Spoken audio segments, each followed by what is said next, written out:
मेरे पास एक ऑर्डर आया जो कि 5 मिनट डिले हुआ था और सामने वाला जो कस्टमर था वो कह रहा है 15 मिनट डिले हुआ है और उनकी बीवी ने इशारा करा तो वो मुझे घर के अंदर बुलाया। उन्होंने घर के अंदर ही मारने लगे, बोल रहे तेरे मतलब तूने बीवी के साथ ऐसा मतलब छेड़खानी करी है, हम तुझ पे केस लगवा देंगे, पुलिस वाले आएंगे अभी, बोल रहे तुझे जान से मार देंगे, आसपास दिख मत जियो। और मेरा फोन तो उन्होंने तुरंत ही छीन लिया था, पैसे भी छीनने की कोशिश कर रहे थे। खतरा यही है, उन्होंने बोला कि जान से मार देंगे, आसपास में दिख जाना, ये खतरा है मेरे पे, और कोई खतरा नहीं है मुझे। सोशल मीडिया पर एक वीडियो वायरल हुआ। मेरठ की एक कॉलोनी में एक कपल कुछ सामान मंगवाता है। सामान को डिलीवर करने में डिलीवरी बॉय की तरफ से 5 मिनट की देरी हो जाती है। इसके बाद ये कपल मिलकर डिलीवरी बॉय के साथ गाली गलौज, मारपीट और बदसलूकी करता है। ये पूरी घटना पास लगे सीसीटीवी कैमरे में कैद हो जाती है। इसके बाद मामला पुलिस तक पहुंचता है और पुलिस कपल की खोज में उस बिल्डिंग तक जाती है, लेकिन फिर पता चलता है कि ये दोनों लोग अपने घर को बंद करके कहीं जा चुके हैं। इसके बाद अब मामले पर नया मोड़ सामने आया है।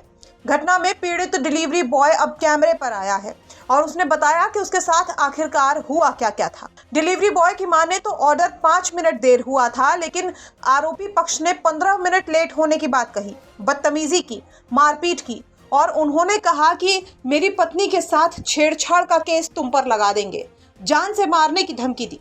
सुनिए क्या कुछ आरोप लगा रहा है ये पीड़ित डिलीवरी बॉय। आप ये बताइए कि क्या घटना आपके साथ हुई थी? घटना जी यही हुई थी कि मेरे पास एक ऑर्डर आया जो कि 5 मिनट डिले हुआ था और सामने वाला जो कस्टमर था वो कह रहा है 15 मिनट डिले हुआ है। उसके बाद मैं उनका ऑर्डर भी लेके गया, वो कह रहे बदतमीजी से तो बात कर रहा है, मैं उनका ऑर्डर लेके गया हूँ तो जब मुझे मारने लगे और उनकी बीवी ने इशारा करा तो वो मुझे घर के अंदर बुलाया। उन्होंने घर के अंदर ही मारने लगे, बोल रहे तेरे मतलब तूने बीवी के साथ ऐसा मतलब छेड़खानी करी है, हम तुझ पे केस लगवा देंगे, पुलिस वाले आएंगे अभी। मैं कहा बुला लो, कोई दिक्कत नहीं है, पुलिस वालों को पर बुला लो। तो फिर उन्होंने पुलिस वालों को भी नहीं बुलाया, बोल रहे तुझे जान से मार देंगे, आसपास दिख मत जियो। और मेरा फोन तो उन्होंने तुरंत ही छीन लिया था, पैसे भी छीनने की कोशिश कर रहे थे। ये हुआ था। नीचे से नीचे फिर मेरे पापा आए थे तो उसके बाद में मैं पापा के सामने जो भी उन्हें मैंने गाली दी थी, मुझे इतना पता है। और उसके बाद में गाली उन्होंने दी है, उन्होंने मारा भी है, गाली भी दी है, मुझे बहुत ज्यादा मारा है। और उसके बाद में कह रहे थे जब मेरे पापा आए थे, जब मैंने बोला था जो भी बोला था, उसके पहले मैंने कुछ भी बात नहीं करी थी, उन्होंने बस मुझे मारा था। आप ये बताइए आपका जीवन कितना कठिन है ऐसी परिस्थितियों में जो आप काम कर रहे हो? मैं स्टडी के साथ करता हूँ, मुझे कुछ खास तो ऐसा वो नहीं है कि मुझे करना ही करना है, स्टडी के साथ करता हूँ पार्ट टाइम में 2 से 3 घंटा बस डेली शाम को। आपको कहीं अब इस घटना के बाद कोई खतरे हैं किसी तरह के? खतरा यही है, उन्होंने बोला कि जान से मार देंगे, आसपास में दिख जाना, ये खतरा है मेरे पे, और कोई खतरा नहीं है मुझे। उन्होंने ये बोला है मेरे साथ। तो डिलीवरी बॉय ने आरोपी पक्ष से अपनी जान को खतरा बताया है। वहीं इस घटना के बाद सभी डिलीवरी एजेंट्स ने आरोपी से माफी मांगने की मांग रखी है। डिलीवरी बॉयज की तरफ से कहा गया है कि जैसे हमारे साथी के पिटते हुए वीडियो वायरल हुई है, वैसे ही आरोपियों की भी माफी मांगते हुए वीडियो वायरल हो। सुबह हमें पता चला था वीडियो का, हमें रात पता नहीं था। रात बंदे ने डर के वजह से सर किसी को बताया भी नहीं है।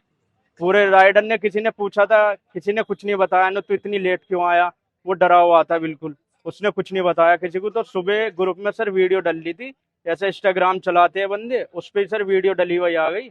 हमने अपना राइडर पहचान लिया, ये तो हमारे ब्लैंकेट का है। ब्लैंकेट का पहचाना, फिर सर उनसे बात करी, फोन मिलाया हमने, क्या बात हुई थी तेरे पास, उसे पता भी नहीं था मेरी वीडियो वायरल हो चुकी है। फिर वो यहाँ पे हमने ऑफिस पे बुलाया, बुलाने के बाद वो कहने लगा ऐसे ऐसे बात हुई थी, मैं डरा हुआ था, मैंने किसी को इसलिए मैंने बताई नहीं थी बात। फिर आने के बाद उसने हमें सारी बात बताई। उसके बाद सर हमने यहाँ पे स्ट्राइक करी। उसके बाद हम यहाँ पे गए थे पहले गंगानगर थाने में, यहाँ पे ये थाना लगता नहीं, भावनपुर गए। भावनपुर में हमने एप्लीकेशन दी है और उनके खिलाफ कार्रवाई करे जो भी पुलिस वाले हैं। सर कार्रवाई के बाद एप्लीकेशन लिखी गई है, रिपोर्ट सारी मेडिकल की भी हो गई है, मारपीट करी है, सब निशान आ गए हैं मारपीट के भी। उसके बाद हम सोसाइटी में गए। सोसाइटी में जाने के बाद वो बंदा वहां से फरार था, या भगा दिया किसी ने या कुछ भी, उसके बारे में हमें नहीं पता, पर वो बंदा यहाँ पे मिला नहीं है। अभी तक पुलिस कार्रवाई कर रही है, अभी कुछ रिस्पॉन्स नहीं मिला उसके बारे में। अभी ये स्ट्राइक आपकी कब तक रहेगी? ये सर जब तक रहेगी, जब तक हमें इंसाफ ना मिल जाए और वो ब्लैंकेट से सारे बंदों के आके यहाँ पे माफी ना मांगे, जब तक सर हम यहाँ पे खड़े हैं और हम काम नहीं करेंगे। पूरे गंगानगर में सर, पूरे गंगानगर से उसे यहाँ पे माफी मांगनी पड़ेगी पत्रकार के सामने।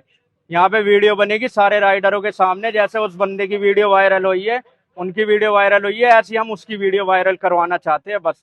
मामले पर अब आगे क्या कुछ होता है ये देखने वाली बात होगी। बता दें कि थाना भवनपुर क्षेत्र के गंगा हाइट्स अपार्टमेंट में बीते 14 अगस्त की रात करीब 9:30 बजे एक डिलीवरी बॉय जो यहां रहने वाले कपल का ऑर्डर किया हुआ पार्सल पहुंचाने आया था, आरोप है कि वो 5 मिनट लेट हो गया।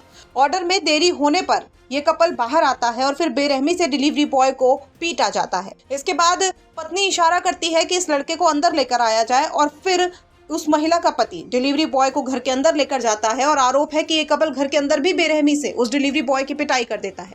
ये पूरी घटना बिल्डिंग में लगे सीसीटीवी कैमरे में कैद हो गई, जो अब सोशल मीडिया पर आग की तरह वायरल हो रही है। लेकिन अब इस पूरे मामले पर जब पुलिस प्रशासन की एंट्री हुई तो बताया जा रहा है कि डिलीवरी बॉय को पीटने वाले कपल पर FIR दर्ज हो गई है और दोनों अपना फ्लैट बंद करके कहीं चले गए हैं। आज दिनांक 15 अगस्त 2026 को सोशल मीडिया के माध्यम से एक वायरल वीडियो संज्ञान में आया है, जिसमें तथ्यों की जांच के उपरांत यह पता चला है कि यह मामला कल दिनांक 14 अगस्त 2026 का है, जिसमें ब्लिंकिट के एक डिलीवरी एजेंट जब ऑर्डर लेकर के पहुंचे थे तो समय में देरी से आने का हवाला देकर अभियुक्त द्वारा उनके साथ अभद्रता एवं मारपीट की घटना कायद की गई।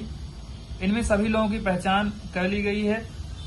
वादी से तहरीर प्राप्त कर सुसंगत धाराओं में थाना भवनपुर में अभियोग पंजीकृत किया जा रहा है।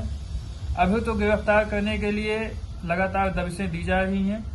शीघ्र ही जिसे गिरफ्तार कर लिया जाएगा। मौके पर शांति है, कानून व्यवस्था की कोई समस्या नहीं है। नियमानुसार अग्रिम वैधानिक कार्रवाई प्रचलित है। तो पुलिस इस मामले पर अपना काम कर रही है और सोशल मीडिया पर इस कपल के खिलाफ आक्रोश देखा जा रहा है। अब इस पूरे मामले पर आगे क्या कुछ होता है ये देखने वाली बात होगी। मेरठ से उस्मान चौधरी की रिपोर्ट, यूपी तक। पवन जी, एक बात होती है, क्या आपको कभी ऑफर नहीं आया बीजेपी की तरफ से? बहुत बार आया। आया। कैसा आया? आया। क्या ऑफर आया? आया, हमने बताया था राष्ट्रीय अध्यक्ष जी को। आया। किस तरह का ऑफर आया? मतलब सब आया, विधायक मंत्री सब आया। जानते हैं, ये भी घटना बता दें आपको, हम मेरे पिताजी, जैसे मैंने राजनीति शुरुआत की तो मेरे पिताजी कभी नहीं चाहते थे, लेकिन जब मैंने राजनीति में मैं प्रवेश कर गया, लखनऊ स्थित उपाध्यक्ष हो गया, तो ये भी बहुत महत्वपूर्ण घटना है। नेताजी का फैजाबाद आगमन था, तो मैंने कहा कि आपको मेरे घर चलना। कहे हाँ चलेंगे तुम्हारे घर। मैं जेल से छूट के आया था, वही मेरे ऊपर गैंगस्टर और सारे मुकदमे दर्ज हुए थे बहन जी की सरकार में, उसके बाद मैं छूट के आया था। तो मैंने कहा आपको मेरे घर चलना। कहे चलेंगे। नेताजी मेरे घर आए, अंगूरीबाग कॉलोनी में। मेरी माता जी ने खाना बनाया था।